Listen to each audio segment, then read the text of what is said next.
हम्म, तो शुरू करते हैं एनसीईआरटी एक्सरसाइज 1.1। ठीक है, तो एनसीईआरटी एक्सरसाइज 1.1 का वन क्वेश्चन क्या पूछा गया देखो, determine whether each of the following relations are reflexive, symmetric and transitive. यानी कि कुछ रिलेशंस हम लोगों को गिवन है, हम लोगों को चेक करना है कि given relations reflexive, symmetric and transitive है कि नहीं। ठीक है, तो पहला क्वेश्चन क्या था, relation are in the set A. देखो तुम लोग को मैंने बोला था रिलेशन ऑन ए, इसका मतलब क्या, R such that A to A. ठीक है, तो इसको कभी कभी इन भी कहा जाता है, रिलेशन आर इन ए, तो उसका मतलब एक ही होता है क्या, relation from capital A, relation from set A to set A. Clear या फिर क्लियर नहीं, यानी कि रिलेशन का अंतर्गत जितना भी ऑर्डर पेयर्स होगा उसका फर्स्ट एलिमेंट ए से आएगा और सेकंड एलिमेंट भी कहां से आएगा, वाई से आएगा। यानी कि मैं बोल सकता हूं X Y belongs to capital A. Clear इतना तक। तो देखो इस बात से मैंने क्या लिखा, R such that A to A and A equal to, और ए सेट क्या था 1 2 3 13 टू 14। क्लियर, तो रिलेशन ए सेट से ए सेट पे है, और रिलेशन कैसे डिफाइंड है, मतलब रिलेशन कौन सी कंडीशन मान के चल रहा है या फिर कौन सी कंडीशन सेटिस्फाई कर रहा है, R equal to order pair X Y such that 3x minus Y equal to 0। यानी कि इस इक्वेशन सेटिस्फाई करके रिलेशन चल रहा है। यानी कि इस इक्वेशन से हम लोग को क्या मिलेगा, ऑर्डर पेयर। इसका पहले मैं थ्योरी कराते वक्त मैंने 4 एग्जांपल ऐसे लिए थे जहां पे इस तरह का कुछ इक्वेशंस था, इक्वेशन से कैसे ऑर्डर पेयर लिखा जा रहा था वो भी मैंने सिखा चुके। तो इधर मैं फिर से एक्सप्लेन करूंगा। तो देखो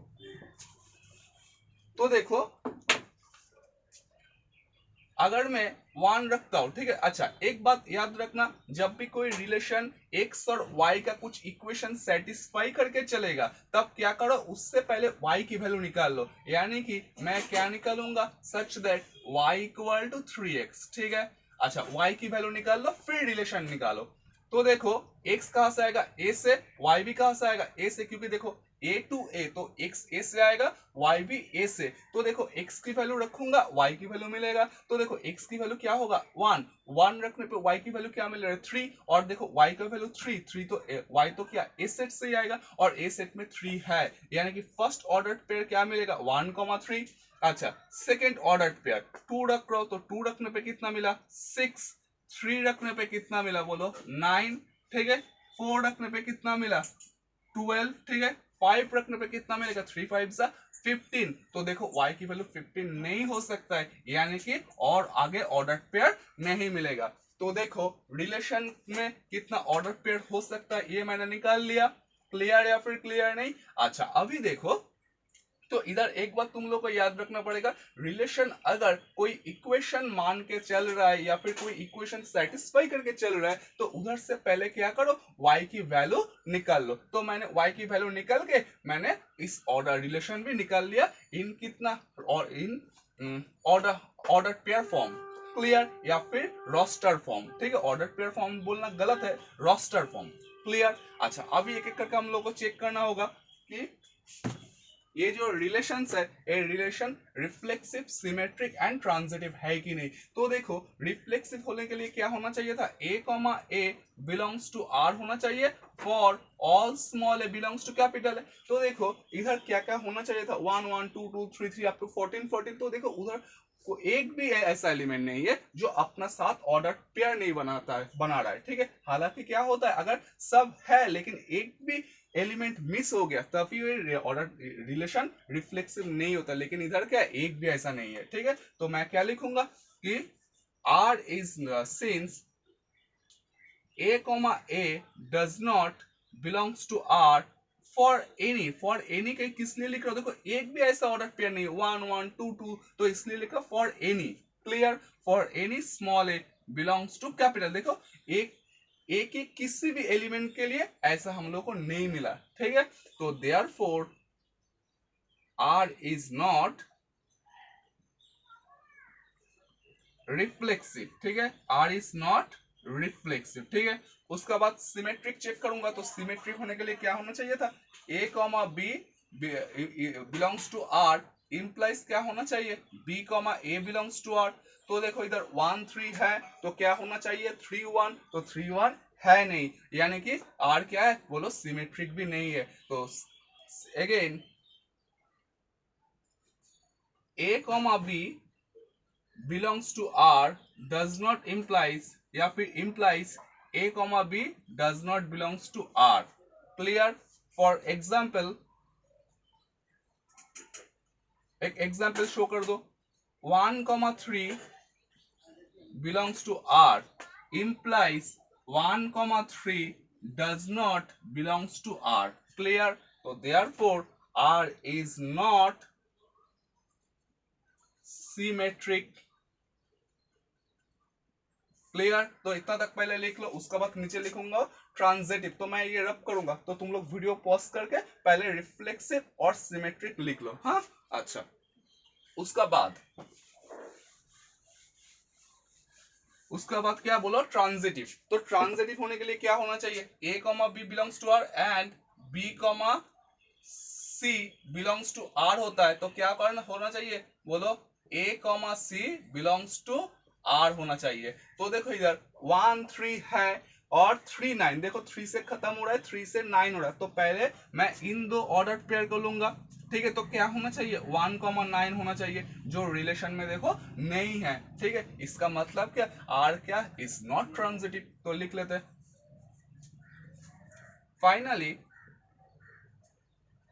फाइनली देखो A comma B belongs to R and B comma C belongs to R implies A comma C does not belongs to R.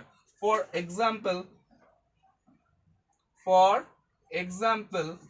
देखो for example क्या लिख सकते हैं 1,3 is there in the relation and 3,9 is also there in the relation, but 1,9 is not there in the relation. That is why R is not transitive. Clear हो गया? Check करना। ठीक है, तो ऐसे ही एक नंबर का 5 क्वेश्चन से मैं एक और क्वेश्चन करवाऊंगा और बाकी तीनों क्वेश्चन तुम लोग खुद कर लेना। हाँ, अगर कोई दिक्कत हुआ तो कमेंट सेक्शन में कमेंट करके बता देना, मैं उसको सॉल्व करके तुम लोगों को भेज दूंगा। ठीक है, अच्छा तो ये समझ में आ गया तो लिख लो इतना तक वीडियो पॉज करके। अच्छा, मैं एक और क्वेश्चन कराऊंगा ऐसा। ठीक है, अच्छा चलो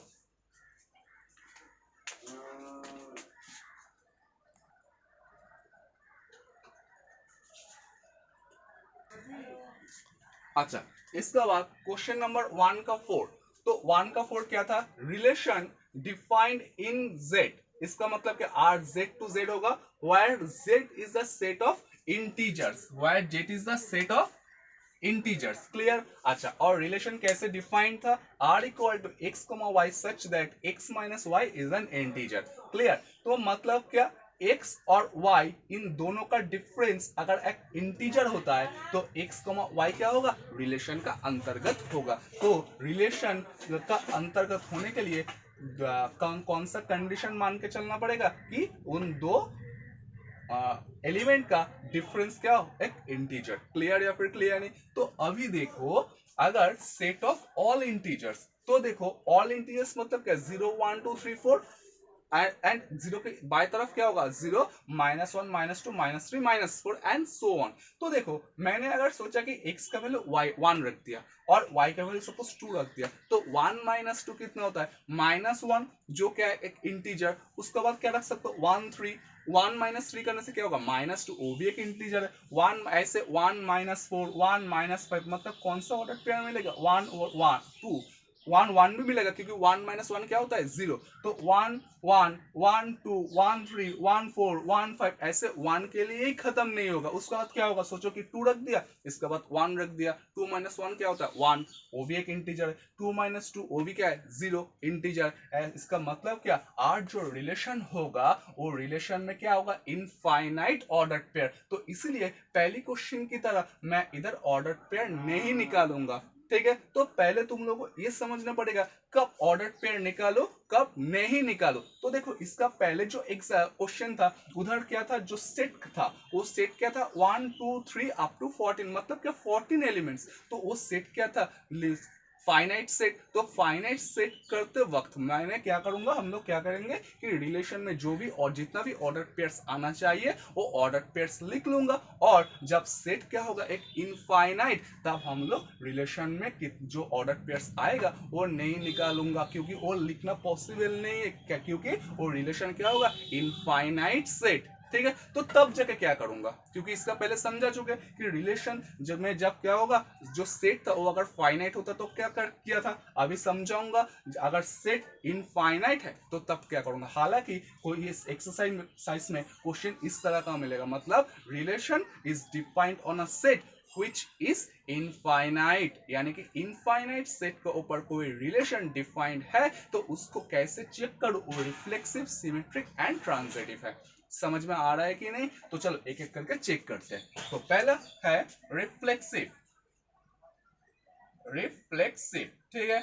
अच्छा, तो देखो रिफ्लेक्सिव के लिए क्या होना चाहिए, a बिलोंग्स टू r होना चाहिए।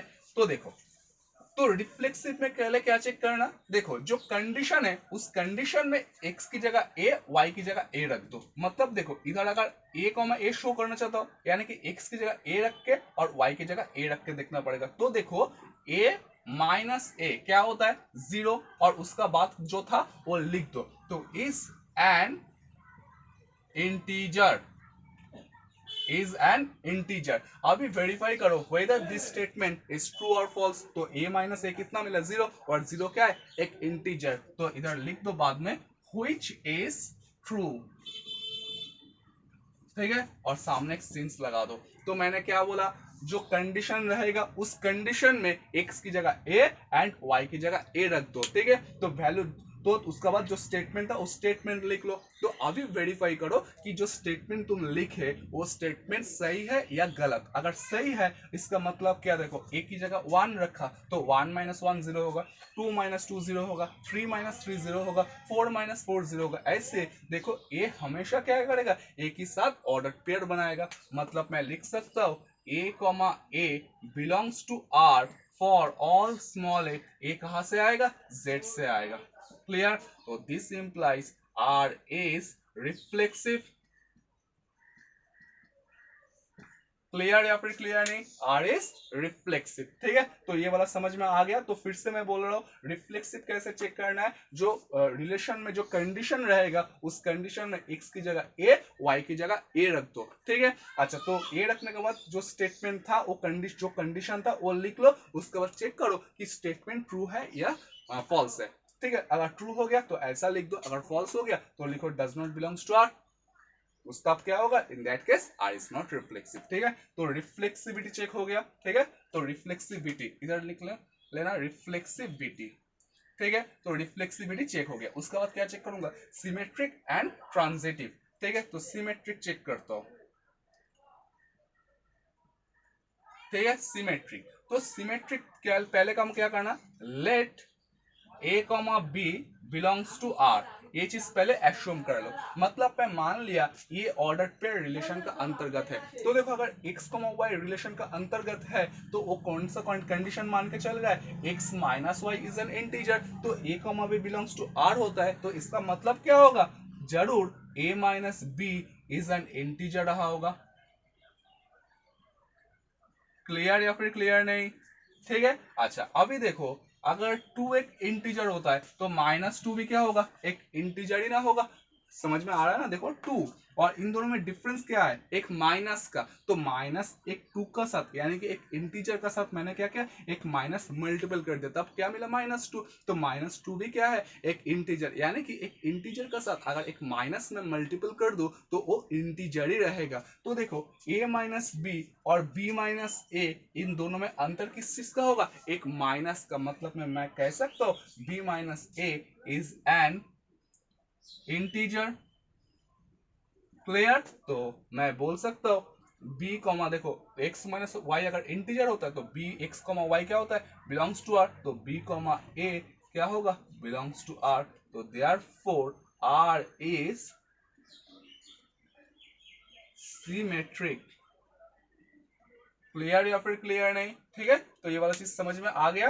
अच्छा, फिर से देखो सिमेट्रिक कैसे प्रूफ करना होता है ये बोलता हूँ।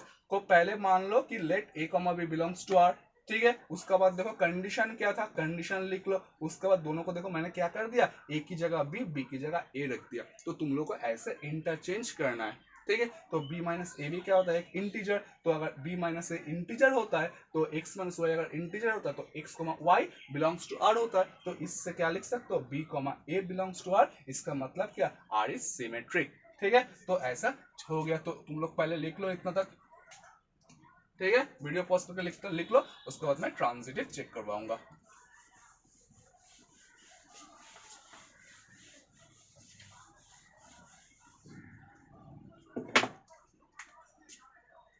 ट्रांजिटिविटी, ठीक है, ट्रांजिटिविटी। क्लियर? अच्छा, तो ट्रांजिटिविटी, तो पहले मान लो late a comma b belongs to r and b comma c belongs to r। Clear? पहले ये चीज मान लोगे, ठीक है। तो तब जाके ट्रांजिटिविटी में क्या चेक करना पड़ता है, a comma c belongs to r। समझ में आ रहा है कि नहीं? अच्छा, तो देखो ये चीज हम लोग को प्रूफ करना पड़ेगा। तो चलो प्रूफ करते। तो देखो a comma b belongs to r है, इसका मतलब क्या, a माइनस b जरूर क्या है, एक इंटीजर। तो is an integer, clear, and b minus c is an integer, clear। अच्छा, तो अभी देखो दोनों को ऐड करो। अगर सोचो 2 एक इंटीजर है और 3 एक इंटीजर है, तो दोनों को ऐड करने पे कितना मिलेगा, 5। तो 5 भी क्या है, एक इंटीजर। यानी कि दो इंटीजर का सम क्या होता है, एक इंटीजर ही होता है। तो देखो मैं इधर से कह सकता हूँ a minus B minus C is an integer. Clear? अच्छा, तो देखो बी कट जाएगा, तो a minus C is an integer, ठीक है। तो मैं कह सकता हूँ a comma C belongs to r, ठीक है। देखो a माइनस सी अगर इंटीजर होता है तो क्या होगा, a comma C belongs to r, ठीक है। इसका मतलब क्या बोलो, r is transitive, r is transitive. तो बोलो ये वाला समझ में आया कि नहीं, r इज ट्रांजिटिव। तो कैसे ट्रांजिटिविटी चेक करना पड़ता है ये फिर से मैं बोल देता हूँ। तो पहले क्या हम क्या करना, a comma b belongs to r and b comma c belongs to r, ये एज्यूम कर लो। उसके बाद a minus b belong a comma b belongs to r होता है, तो वो वाला कंडीशन लिख लो। कंडीशन लिखने के बाद क्या है, a minus b plus b minus c is an integer. तो देखो b कर तो a minus c is an integer. तो क्या मिला बोलो, a comma c belongs to r, तो therefore r is transitive. Clear? r is transitive. तो ये वाला बात समझ में आया कि नहीं? ठीक है, तो क्लियर। अच्छा, तो ऐसे जब रिलेशन ऐसा एक सेट का ऊपर डिफाइंड होगा जो सेट खुद क्या है, एक इनफाइनाइट, तो तब हम कैसे हम लोग को reflexivity, symmetric and transitive check करना पड़ता है, ये क्वेश्चन से तुम लोग को अंदाजा हो जाएगा। ठीक है, ठीक है। तो इसलिए इस क्वेश्चन को अच्छे से समझो, ठीक है। अच्छा, तो वीडियो पॉज करके इतना तक लिख लो।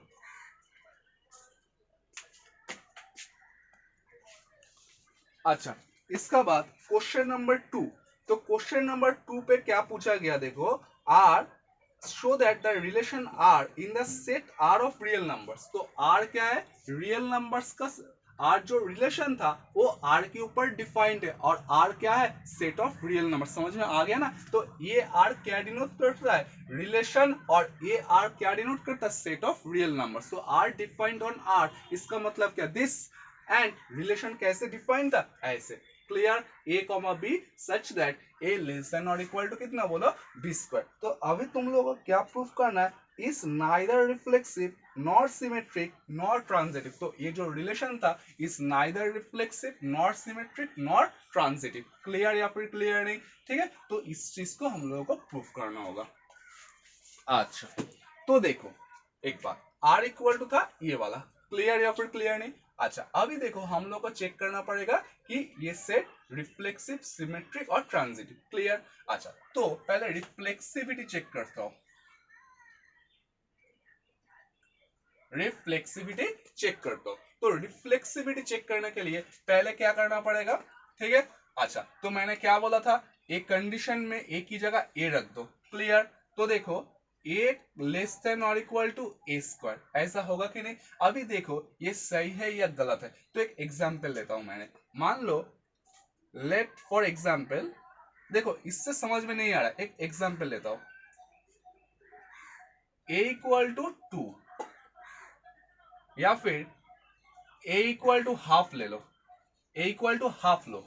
तो देखो हाफ, तो ऐसा लिख सकते हो half less than or equal to 1/2 whole square. देखो इसका मतलब क्या, 1/2 मतलब क्या 0.5, और 1/2 होल स्क्वायर मतलब क्या 0.25, यानी कि ए वाला देता है 0.5, ए वाला देता है 0.25, क्लियर। तो देखो ऐसा लिख सकता हो, नहीं लिख सकता हो, तो मैं क्या लिखूंगा, देखो समझ में आ रहा है कि नहीं। मैंने मान लिया कि ए की वैल्यू 1/2 है, एग्जाम्पल के तौर पे ले रहा हूं, तो इस रिलेशन से क्या लिखना चाहिए, 1/2 less than or equal to 1/2 whole square. इसका मतलब देखो इससे सब पता चलता है कि ये सही है या गलत है। 1/2 का मतलब क्या 0.5, और 1/2 होल स्क्वायर का मतलब क्या है बोलो 0.25, यानी कि ये ज्यादा है ये छोटा है, लेकिन ये वाला क्या कह रहा है, ये ज्यादा है ये छोटा है, which is false.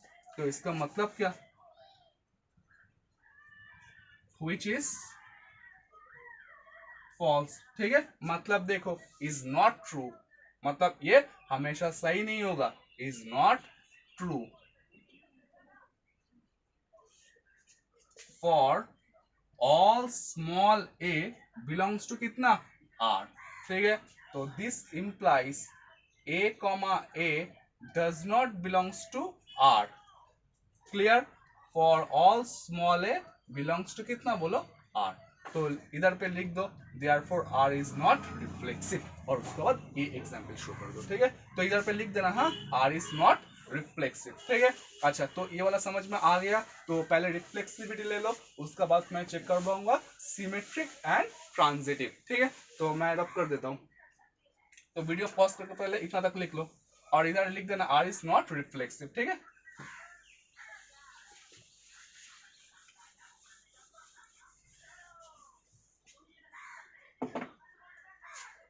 Symmetric, symmetric, ठीक है। अच्छा तो सिमेट्रिक चेक करता हूं। तो देखो पहले मैंने क्या बोला था, लेट ऐसा मान लो ए less than or A comma B belongs to R. इसका मतलब क्या बोलो, A less than or equal to B square, ठीक है। अच्छा देखो एक एग्जांपल लेता हूं, ठीक है। इसका बाद देखो क्योंकि मैंने क्या बोला था, ये दोनों का इंटरचेंज कर दो, मतलब देखो B less than or equal to A square, ठीक है। क्या ये लिख सकते हैं कि नहीं लिख सकते, ये देखते हैं पहले, हाँ ठीक है। अच्छा तो इसको पहले नहीं लिखूंगा, ठीक है। अच्छा एक एग्जांपल लेता हूं, फॉर एग्जांपल मान लो कि a इक्वल टू 2 है एंड b इक्वल टू 6 है, ठीक है।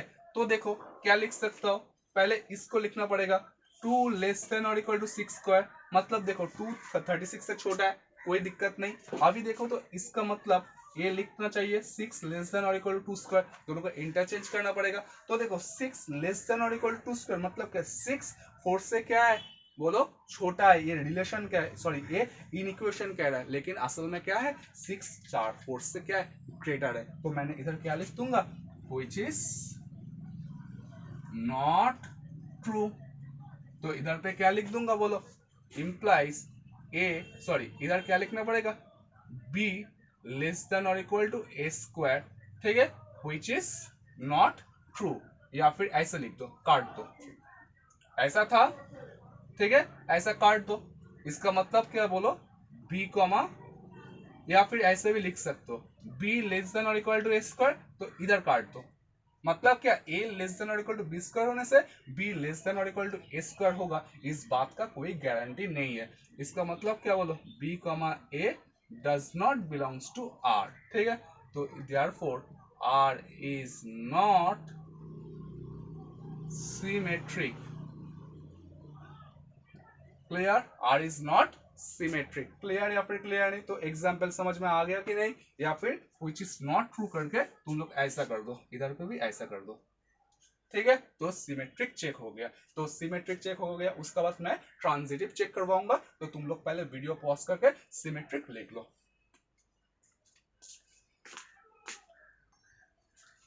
अच्छा, तो उसका बाद मैं ट्रांजिटिव चेक करूंगा।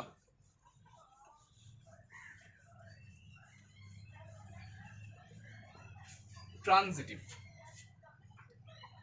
ट्रांजिटिविटी। अच्छा, तो देखो मैंने क्या बोला था, let A comma B belongs to R मान लो, and A comma C belongs to R मान लो, for A comma B comma C belongs to कितना आर, क्योंकि ए बी सी कहां से आएगा, आर से आएगा। तो इसका मतलब क्या, देखो A less than or equal to B square, and इसका मतलब क्या, B less than or equal to C square. Clear. अच्छा, अभी देखो हम लोग देखेंगे कि देखो A comma B A less than or equal to B square, तो हम लोग को क्या प्रूफ करना पड़ेगा, A comma C belongs to R, यानी कि A comma C belongs to R proof करना चाहते हैं तो क्या प्रूफ करना पड़ेगा, ए less than or equal to C square. चलो देखते हैं ये वाला लिख सकते हैं कि नहीं। तो मान लो for example a equal to 3, b equal to -2 and c equal to -1। Clear.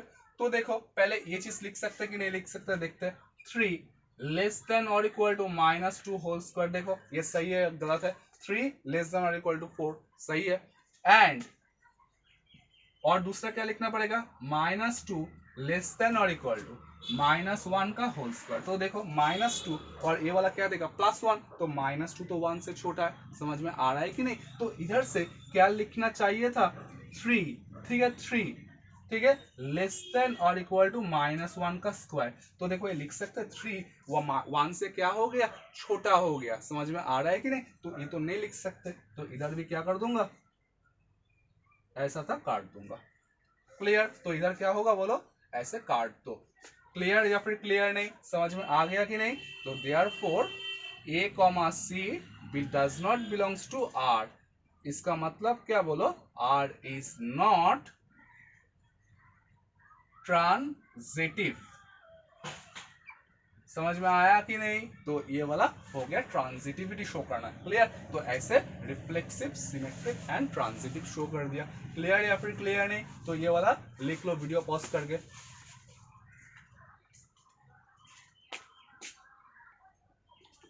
उसका बाद question number 3, check whether the relation are defined in the set 1 2 3 4 5 6, यानी कि R जो रिलेशन था वो डिफाइंड है किसके ऊपर, 1 2 3 4 5 6, 1 2 3 4 5 6, ठीक है, टू 1 2 3 4 5 6, ठीक है।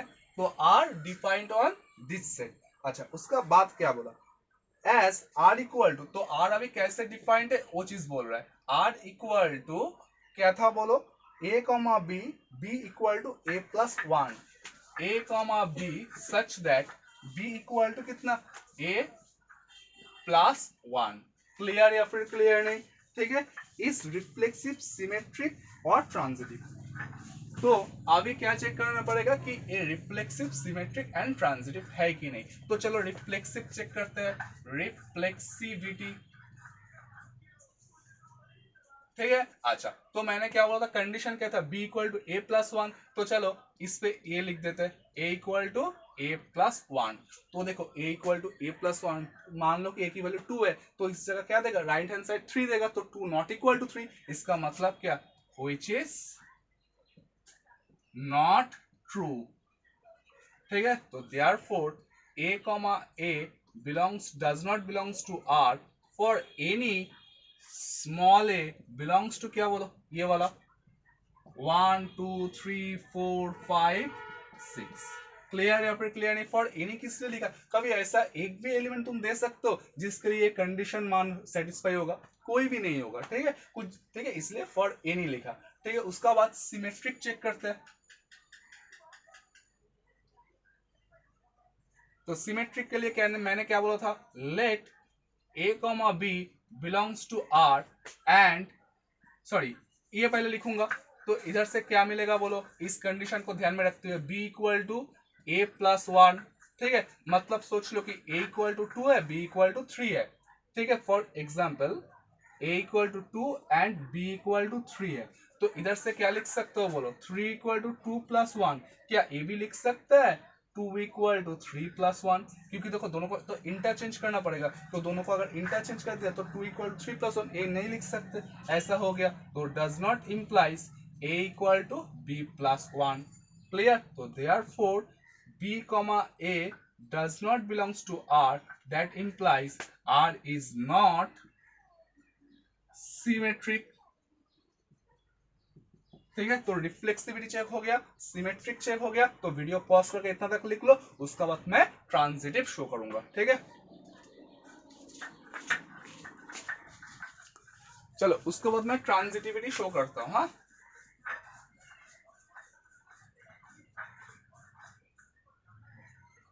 ट्रांजिटिविटी। हाँ, अच्छा तो देखो, लेट मैंने क्या बोला था, A comma B belongs to R, ये वाला चीज लिख लो पहले, and B comma C belongs to R. Clear? तो इधर से देखो क्या लिख सकते हो, B equal to A plus 1, and इधर से क्या लिख सकते हो, बी सी इक्वल टू, देखो A comma B equal to A plus 1 यानी कि ये वाला, तो इधर से क्या लिख सकते हो, सी इक्वल टू बी प्लस 1। ठीक है, अच्छा तो देखो सी इक्वल टू बी प्लस 1। ठीक है, तो हम लोग को इन दोनों से क्या प्रूफ करना चाहिए, A comma C belongs to R, यानी कि देखो ए और सी का एक रिलेशन। तो इसीलिए देखो मैं बी की वैल्यू इधर पुट कर देता हूं, क्योंकि हम लोगों को किसका रिलेशन चाहिए, ए एंड सी का, तो बी को एलिमिनेट करना पड़ेगा, तो बी के वैल्यू इसलिए इधर पुट कर रहा हूं। हाँ, तो क्या होगा बोलो, सी इक्वल टू बी, बी मतलब कितना, ए प्लस 1 प्लस 1। ठीक है, साइड पे साइड नोट दे दो, since B equal to A plus 1। Clear? तो इधर से क्या मिल रहा है, c equal to A plus 2, लेकिन a कॉमा सी होने के लिए क्या होना चाहिए था, c equal to A plus 1, लेकिन क्या है, a प्लस 2। तो मैं इधर से लिख सकता हूँ does not implies c equal to A plus 1। इसका मतलब क्या बोलो, a comma C does not belongs to r, तो therefore r is not transitive. Clear? तो ये चीज प्रूव हो गया। ठीक है, अच्छा तो ये वाला याद रखना। हाँ, अच्छा अगर देखो एक बात तुम लोगों को बोल देता हूँ, इतना तक तो तुम लोग कर लिया, तो तुम लोगों को क्या शो करना पड़ेगा, ए कॉमा सी। तो ए कॉमा सी शो करना पड़ेगा, तो क्या लिखना पड़ेगा, ये साइड पे लिख दो, तो तुम लोग को एक हिंट्स मिल जाएगा। क्योंकि देखो इस लाइन के बाद क्या लिखना चाहिए था वो हमको पता नहीं चल रहा है, तो कैसे पता कर लो कि देखो A comma C belongs to R proof करना चाहिए, तो उसलिए C equal to A plus 1 proof करना था। तो इसलिए देखो मैंने imply C equal to A does not imply C equal to A plus 1 लिख दिया। ठीक है, तो ये वाला समझ में आ गया कि नहीं? तो चलो वीडियो पॉज करके क्वेश्चन 3 लिख लो। इसका बाद क्वेश्चन नंबर 5। तो देखो 5 क्या पूछा था, check whether the relation are in R. तो आर इन आर मतलब क्या, R such that R to R. Clear? अच्छा उसका बाद क्या था, defined by R equal to A comma B, R equal to A comma B such that A less than or equal to B Q.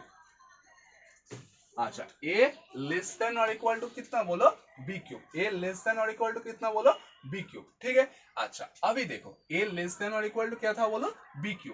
Clear या फिर clear नहीं? तो अभी एक एक करके चेक करता हूं। तो पहले रिफ्लेक्सिविटी, रिफ्लेक्सिविटी, रिफ्लेक्सिविटी। तो देखो रिफ्लेक्सिविटी चेक करने के लिए क्या करूंगा, देखो पहले मैं ए की जगह ए कर दूंगा, है ना कि नहीं? तो ए less than or equal to A Q. ठीक है, तो देखो ये सही होगा या गलत होगा, इस बात का पुष्टि कर लेते हैं। मान लो कि ए इक्वल टू 2 या फिर ए इक्वल टू हाफ मान लो, फ्रैक्शन मान लो, क्योंकि देखो ए इक्वल टू 2 रखने पे 2 क्यू मतलब क्या, 2 less than or equal to 8 Q, ये सही लगेगा। ठीक है, लेकिन हमको देखना पड़ेगा आर क्या है, set of real numbers, integers लेके काम करने से नहीं होगा, हमको और भी फ्रैक्शंस लेना है। तो मान लो for example a equal to 1/2, तो इधर से क्या लिख सकते हो, 1/2 less than or equal to 1/2 का होल क्यूब। तो देखो 1/2 का वैल्यू कितना, 0.5, और 1/2 होल क्यूब यानी कि 1/8, इसका वैल्यू कितना, 0.25। तो कौन ज्यादा है, ये ज्यादा है, लेकिन इधर क्या बोल रहा है, ये ज्यादा है, यानी कि मैं नहीं लिख सकता हूं ऐसा। क्लियर या फिर क्लियर नहीं? तो इधर से मैं क्या लिख सकता हूं, A less than or equal to A cube is not true, since is not true for all small A belongs to R. Clear या फिर क्लियर नहीं? Therefore a comma a does not belongs to R for all small a belongs to R। इसका मतलब क्या है बोलो? R is not reflexive। ठीक है, अच्छा, R is not reflexive। Clear? तो रिफ्लेक्सिविटी चेक हो गया, उसका बाद मैं चेक करूंगा सिमेट्रिक एंड ट्रांजिटिव। ठीक है, अच्छा, तो चलो वीडियो पॉज करके इतना तक लिख लो। अच्छा, इसका बाद सिमेट्री चेक करता हूं। सिमेट्री चेक करता हूं, ठीक है, इसका बाद सिमेट्री चेक करूंगा। ठीक है, तो पहले क्या मान लूंगा, let A comma B belongs to R. इससे क्या मतलब निकलता है, A less than or equal to B cube. ठीक है, अच्छा, क्या b less than or equal to A cube लिखना पॉसिबल है कि नहीं? एक एग्जांपल लेकर देखता हूं। ठीक है, तो फॉर एग्जाम्पल, या फिर नीचे कर दो, फॉर एग्जाम्पल मान लेते हैं let a equal to 1 and b equal to 2। Clear? अच्छा, तो इधर से क्या लिख सकते हो बोलो, 1 less than or equal to 2 cube लिख सकता हो। अच्छा, क्या लिखना चाहिए, दोनों को इंटरचेंज कर दो, 2 less than or equal to 1 cube. देखो तो ये लिखना पॉसिबल है कि नहीं? 2 क्या कह रहा है, 1 से 1 क्यूब मतलब कितना, 1। 2 क्या है, 1 से छोटा है, जो गलत है, यानी कि मैं ऐसा कर दूं। ठीक है, तो ये भी क्या कर दूं, ऐसा कर दूं। ठीक है, तो this implies b comma a does not belongs to r। Clear? Therefore r is not, बोलो, सिमेट्रिक। क्लियर या फिर क्लियर नहीं? R is not symmetric. तो एग्जाम्पल समझ में आ गया कि नहीं? तो ये था सिमेट्री। क्लियर? उसके बाद हम लोग चेक करेंगे ट्रांजिटिविटी। तो वीडियो पॉज करके इतना तक लिख लो।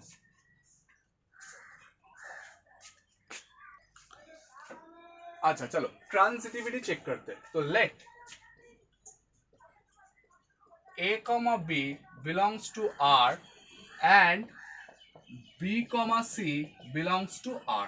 क्लियर या फिर क्लियर नहीं? तो आगे क्या जाके क्या लिख सकता हो, a less than or equal to b cube and b less than or equal to c cube.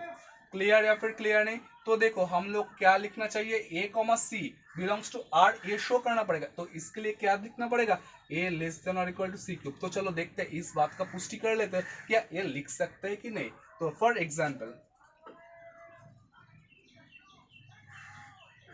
मान लो कि a इक्वल टू 100 है, ठीक है, b इक्वल टू 5 है एंड c इक्वल टू 2 है। ठीक है, तो लेट, ठीक है, तो देखो तो इधर से ऐसा लिख सकते हो 100, ए चीज 100 less than or equal to 5 cube लिख सकते हैं। देखो 100 125 से छोटा है, सही है, and 5 less than or equal to 2 cube, देखो 5 8 से छोटा है। क्या ये चीज लिख सकते हैं 100, क्योंकि देखो a कॉमा c दिखाना पड़ेगा, less than or equal to 2 cube लिख सकते हैं। देखो 100 8 से क्या है, छोटा है। ठीक है, ये कह रहा है, लेकिन असल में क्या है, 100 8 से ज्यादा है, यानी कि ये चीज मैं नहीं लिख सकता। ठीक है, तो क्या होगा, डज नॉट इम्प्लाइज। क्लियर? तो दिस इम्प्लाइज क्या होगा बोलो, a comma c belongs to r, therefore r is not transitive. ठीक है, तो ये क्वेश्चन इंपॉर्टेंट था। हाँ, ये क्वेश्चन इंपॉर्टेंट था। ठीक है, तो हो गया आर इज नॉट ट्रांजिटिव। ठीक है, पहले एग्जांपल शो कर दो। ठीक है, ठीक है, तो चलो वीडियो पॉज करके इतना तक लिख लो।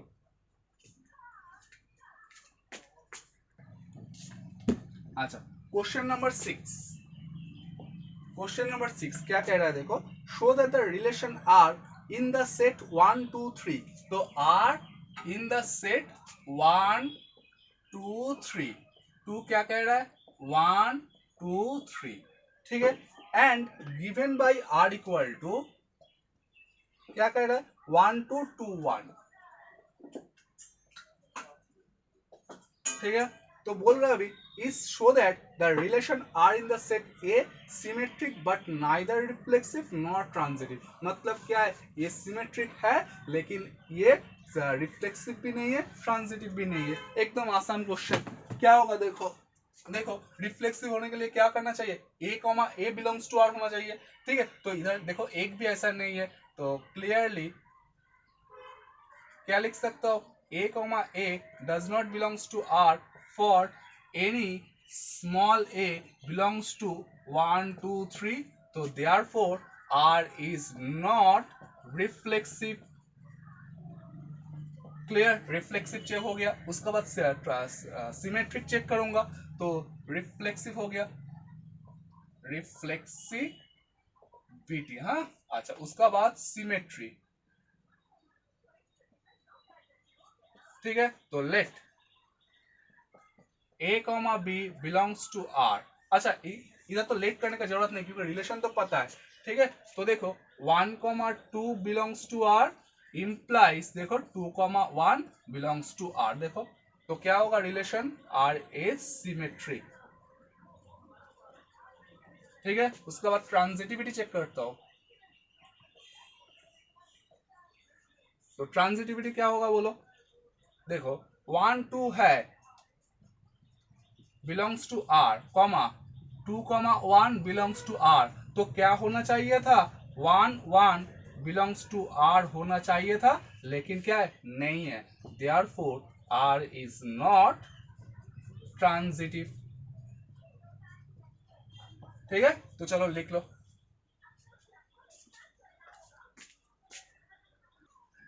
अच्छा उसका बाद क्वेश्चन नंबर 7। क्वेश्चन नंबर 7 क्या पूछा गया देखो, show that the relation are in the set of A, in the set A of all books. तो are in the set A of all books, तो ए का मतलब क्या, set of all books. Clear, set of all books in a library of college, मतलब क्या, एक college की library में जितना किताब है उन किताबों का सेट को मैंने क्या, सॉरी किताब में ए से डिनोट किया गया। ठीक है, अच्छा मतलब ए क्या है, सेट ऑफ ऑल बुक्स। अच्छा उसका बाद देखो क्या बोला, given by R equal to x comma y such that x and y have same number of pages. X and y have same number of pages. Clear? अच्छा तो देखो पहले रिफ्लेक्सिविटी चेक करता हूं। क्वेश्चन में पूछा गया, शो, क्वेश्चन में यह पूछा गया show that R is an equivalence relation. तो देखो इक्विवेलेंस रिलेशन तुम लोग को समझा चुके मैंने। इक्विवेलेंस रिलेशन कब होगा, एक रिलेशन जब वो रिलेशन रिफ्लेक्सिव भी होगा, सिमेट्रिक भी होगा एंड ट्रांजिटिव भी होगा। तो इसीलिए पहले हम लोग चेक करूंगा रिफ्लेक्सिविटी, सिमेट्री एंड ट्रांजिटिविटी। अगर तीनों ये रिलेशन तीनों एक आर रिलेशन ये तीनों ही होता है, मतलब रिफ्लेक्सिव भी होता है, सिमेट्रिक भी होता है, ट्रांजिटिव भी होता है, तब वो रिलेशन को क्या बोला जाएगा, बोलो एक इक्विवेलेंस रिलेशन। क्लियर, अच्छा तो रिफ्लेक्सिविटी, लेट नहीं सॉरी मैंने क्या बोला था, कंडीशन को पढ़ो। तो देखो x and y have same number of pages, तो x की जगह क्या रखूंगा, a एंड y की जगह रखूंगा क्या, a। तो a and a have same number of pages. तो देखो किसी किताब का नाम है ए, तो उस किताब का अपना, उस किसी भी किताब सुन लो कि ए एक फिजिक्स किताब है। सोचो कि ये आर्यन का एक फिजिक्स किताब है, तो ये भी क्या है, आर्यन का वही फिजिक्स किताब। तो एक ही किताब का पेज नंबर अलग तो नहीं हो सकता है, यानी कि ये क्या होगा, सही होगा, क्योंकि ए एंड ए ये तो सेम किताब को डिनोट कर रहा है, यानी कि ये सही होगा। तो सिंस व्हिच इज ट्रू, तो क्या लिख सकता हूं, therefore a, a belongs to R for all small a belongs to capital A. Therefore, R is reflexive. Clear. उसका बाद सिमेट्री चेक करते हैं, ठीक है। सिमेट्री, तो सिमेट्री के लिए क्या होगा बोलो, late a comma b belongs to R and b comma c belongs to R। Clear. तो क्या शो करना पड़ेगा, a comma c belongs to R show करना पड़ेगा। तो सॉरी गलत बोल दिया, सिमेट्रिक चेक करना हो ना, तो a comma b belongs to R, तो इसका मतलब क्या, a and b have same number of pages, ठीक है। इसका मतलब क्या बोलो, B and A have same number of pages, ठीक है। अच्छा, दिस इंप्लाइज, देखो A और B दो किताब में अगर सेम पेज है तो B एंड A आगे बोलो और बाद में बोलो सेम ही मतलब निकलता है। तो B and A have same number of pages, इसका मतलब क्या, B, A belongs to R, therefore R is symmetric। Clear. अच्छा, उसके बाद मैं ट्रांजिटिविटी चेक करूंगा, तो वीडियो पॉज करके इतना तक लिख लो पहले।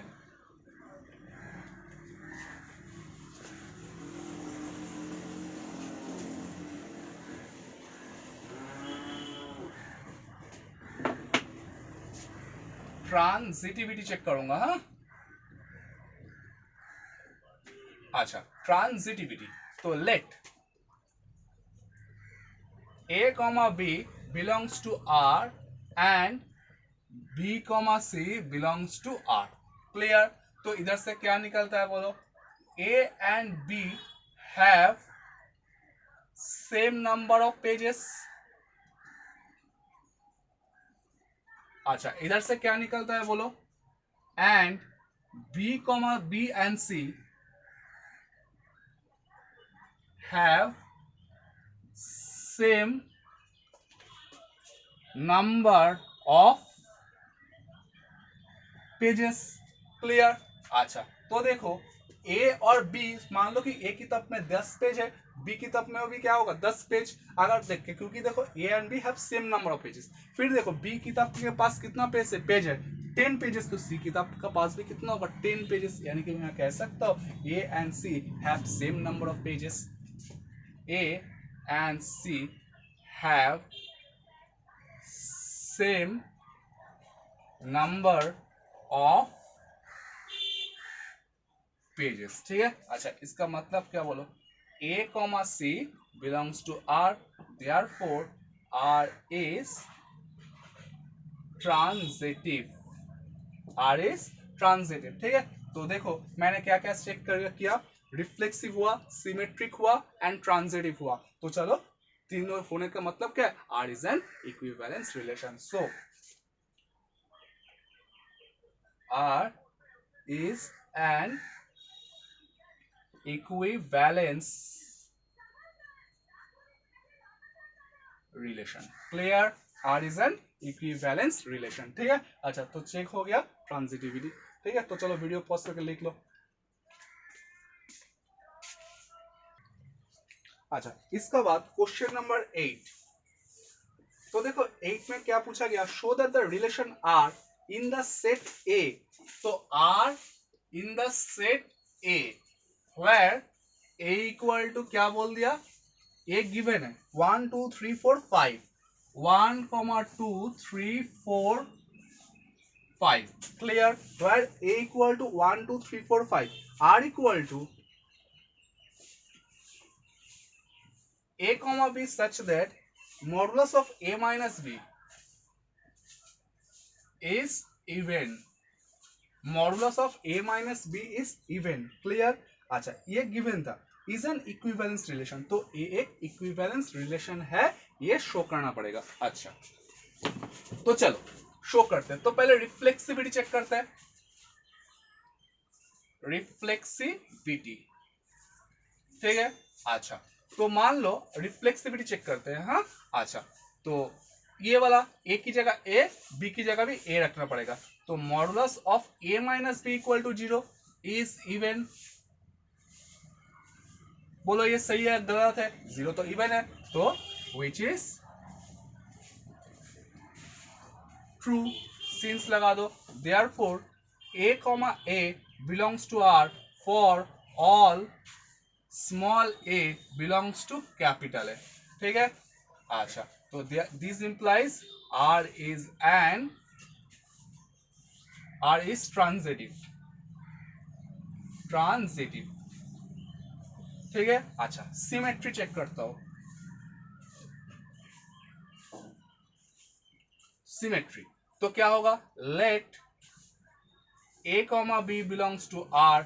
इसका मतलब क्या, modulus of a minus B is even. इसका मतलब क्या, देखो एक माइनस कॉमन ले लेता हूं, b minus a is even. होगा कि नहीं? देखो इसको तो कोई चेंज नहीं किया, और माइनस मॉड्यूलस क्या करेगा, माइनस एब्सॉर्ब कर लेगा। तो मैं इधर से लिख सकता हूँ b minus a is even. इसका मतलब क्या, b comma a belongs to R। इसका मतलब क्या बोलो, R इज सिमेट्रिक।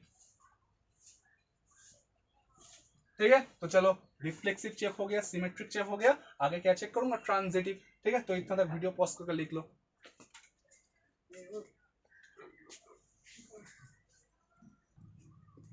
इसका बाद ट्रांजिटिविटी चेक करता हूं।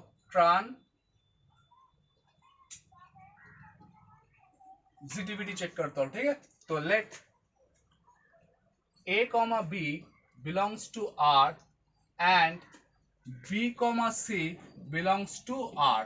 क्लियर? अच्छा तो इसका मतलब क्या, modulus of a minus B is even. Clear? And इसका मतलब क्या, modulus of b minus c is even. Clear? अच्छा अभी देखो, modulus of a b minus c is even. Clear? अच्छा तो देखो, let a minus b, modulus of a minus b मैं मान रहा हूं 2m क्योंकि इवन है, and modulus of b minus C equal to 2n मान रहा हूं। ठीक है, अच्छा तो मॉडुलस विड्रॉ करने से क्या होता है, प्लस माइनस आता है। तो a minus b equal to क्या होगा, प्लस माइनस 2m। ठीक है, और इधर क्या होगा बोलो, b minus C equal to plus minus 2n। ठीक है, तो दोनों को ऐड कर देता हूं। हाँ, इधर 1 इसको 2 मान रहा हूं। ठीक है, तो एडिंग 1 एंड 2 कितना मिल रहा है, देखो a minus b plus b minus C equal to plus minus 2m plus minus 2n। तो प्लस माइनस देखो b भी कट जाएगा, a minus C equal to कितना, प्लस माइनस 2 कॉमन लिया, m प्लस n। तो देखो 2 इंटू समथिंग, तो 2 into something हमेशा क्या देता है, एक इवन नंबर। तो मैं लिख सकता हूँ आगे a माइनस सी इज, तो देखो मॉडुलस अगर विड्रॉ सॉरी एक प्लस माइनस ना लिख के मैंने इधर मॉडुलस कर सकता हूँ, तो इक्वल टू क्या बनेगा, 2m प्लस n। बढ़ेगा कि नहीं बढ़ेगा? तो मैं लिख सकता हूँ इज इवन।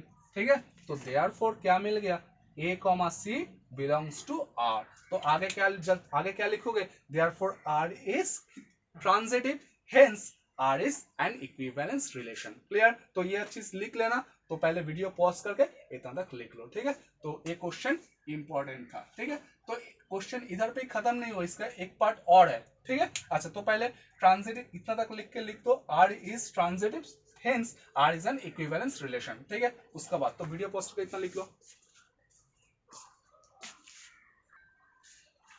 अच्छा तो इस क्वेश्चन का दूसरा पार्ट जो है, इस क्वेश्चन का दूसरा पार्ट बोला देखो, show that all the elements of 1 3 5 are related to each other. अभी क्वेश्चन में क्या पूछा गया, 1 3 5, तो इस सेट में 3 एलिमेंट्स है 1 3 and 5, they are related to each other. मतलब क्या, 1 3 के साथ, 1 5 के साथ एंड 3 5 के साथ। ठीक है, ये रिलेटेड है, ये चीज पहले शो करना पड़ेगा। तो देखो चलो मान देख लेते हैं। तो देखो 1 माइनस 3 कितना होता है बोलो, 1,3 कब रिलेशन का अंतर्गत होगा, जब मॉडुलस ऑफ 1 माइनस 3 इवन होगा। तो 1 माइनस 3 इक्वल टू 2। ठीक है, फिर क्या करना पड़ेगा, 1 के साथ 5 का, तो modulus of 1 minus 5 equal to कितना, 4, माइनस 4 मॉड माइनस एब्जॉर्ब कर लेगा, एंड 3 का साथ 5। ठीक है, तो इक्वल टू कितना होगा बोलो 2, ठीक है। ऑल आर इवन, ठीक है। तो देखो तीनों अगर इवन हो गया तो मैं कह सकता हूँ 1,3, देयरफॉर 1,3, तो 1,5, 3,5 बिलोंग्स टू कैपिटल आर, है कि नहीं। इसका मतलब क्या, all the elements of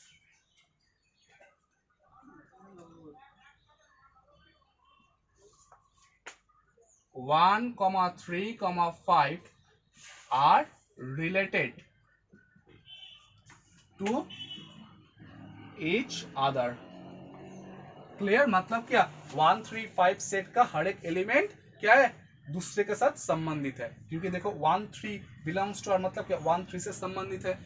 1,5 belongs to are, मतलब क्या 1 is related to 5। 3,5 belongs to R, इसका मतलब क्या 3 इज रिलेटेड टू 5। क्लियर, अच्छा ये बात हो गया। उसका बाद क्या बोला, and all the elements of 2,4 are related to each other. इसका बाद क्या बोला 2,4, ठीक है। ये एलिमेंट्स क्या है, रिलेटेड टू ईच अदर, यानी कि 2 - 4 निकल के देखते हैं। अगेन मॉडुलस ऑफ 2 - 4 क्या देगा, 2 देगा। इज इवन, इज इवन, तो मैं इधर से मैं कह सकता हूं बोलो 2,4 बिलोंग्स टू आर। इसका मतलब क्या, द एलिमेंट्स ऑफ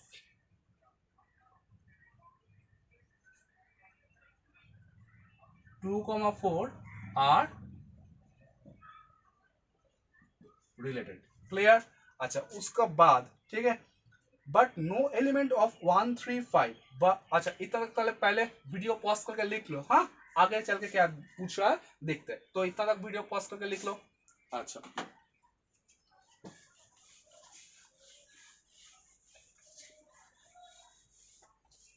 तो देखो आगे जाके क्या बोला, no element of 1, 3, 5 is related to any element of 2,4। मतलब क्या, देखो इस सेट का कोई भी एलिमेंट,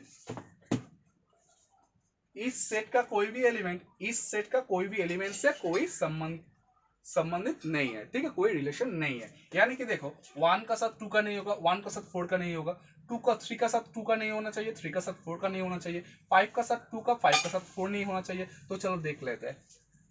फाइनली देखो 1 का साथ किसका, 2 का कितना आता है 1। फिर देखो 1 का साथ कितना, 4 का कितना आता है 3। फिर देखो 3 का साथ कितना बोलो 2, कितना आता है 1। 3 का साथ 4 का कितना आता है 1, ठीक है। फिर 2 के साथ, सॉरी 5 के साथ 2 कितना आता है 3। 5 के साथ 4 कितना आता है 1, ठीक है। तो देखो ऑल आर ऑड। तो देखो अगर ऑड होता है तो 1,2 does not belongs to R होगा, 1,4 does not belongs to R होगा। यानी कि मैं कह सकता हूं no element of 1,3,5 is related